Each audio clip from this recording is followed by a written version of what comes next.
एक शाम प्राची टीवी पर सीरियल देख रही होती है। तभी उसकी सास वहां आती है। अरे सीरियल में तो ऐसे मग्न है जैसे आज रात का खाना पड़ोसी आकर बनाएंगे। मुझे पता ही नहीं था आपने अपने बेटे की शादी पड़ोस में भी की हुई है। हैं? मतलब? मतलब इस घर में सारा काम बहू ही करती है, आप तो सिर्फ खर्राटे मारती हैं। अच्छा जी, फिलहाल तो तुम आराम फरमा रही हो, चलो जाओ, ये मेरे टीवी देखने का समय है। आहा, इसीलिए मुझे भगाया जा रहा है। सॉरी, अब तो बिल्कुल नहीं जाऊंगी। प्राची की इस बात पर दोनों सास बहू के बीच टीवी रिमोट के पीछे बच्चों जैसे छीना झपटी शुरू हो जाती है, जिसके बीच श्लोक भी काम से घर वापस आ जाता है। आज मेरी चूहे बिल्ली की जोड़ी किस बात पर झगड़ रही है? अरे तेरे बीवी मुझे टीवी ही नहीं देखने दे रही। अरे तुम्हारी मम्मी मुझे खाना बनाने के लिए फोर्स कर रही है।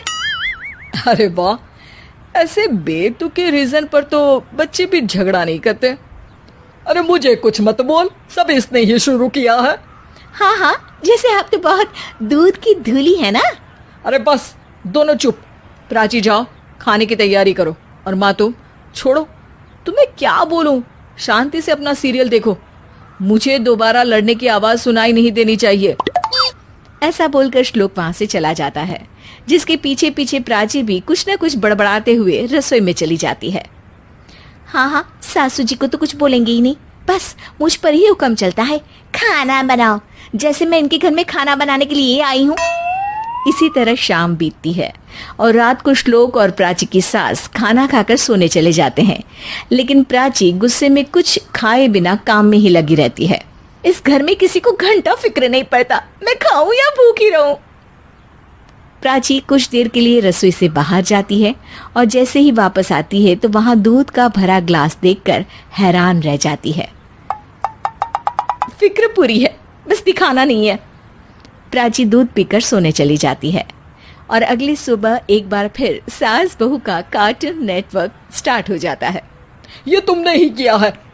अरे अजीब जबरदस्ती है, मैं बोल रही हूँ मैंने कुछ नहीं किया। दोनों ने मिलकर पूरे घर को पागल खाना बनाया हुआ है। यहाँ कोई नॉर्मल इंसान तो रह ही नहीं सकता, इसीलिए अब पड़ोसी क्या रिश्तेदार भी घर आने से कतराते हैं। और सुन बेटे, तू भी चंगा, तेरी माँ भी चंगी, तेरी बीवी भी चंगी, रिश्तेदार। हाँ जी, आपको नहीं पता क्या, गंगाधर ही शक्तिमान है, रिश्तेदार ही। हाँ हाँ, बस समझ गया।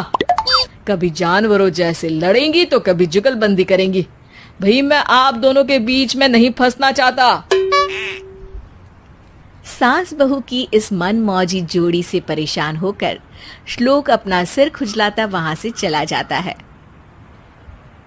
चलो अब मैं भी कीर्तन में जा रही हूँ।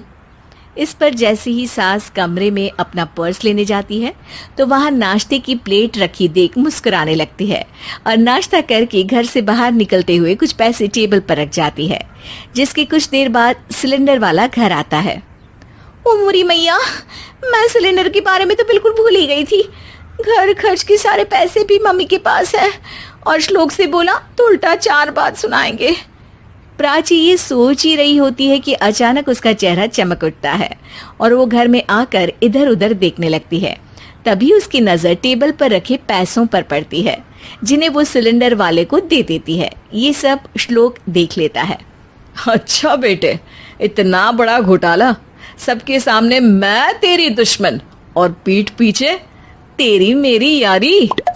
इस पर श्लोक एक प्लान बनाता है और शाम को सब एक साथ बैठे होने पर बोलने लगता है।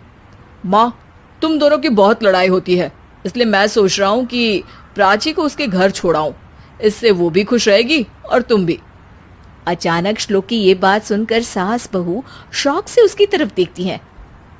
अरे ऐसे कैसे घर छोड़ाओगे, मुझे कहीं नहीं जाना।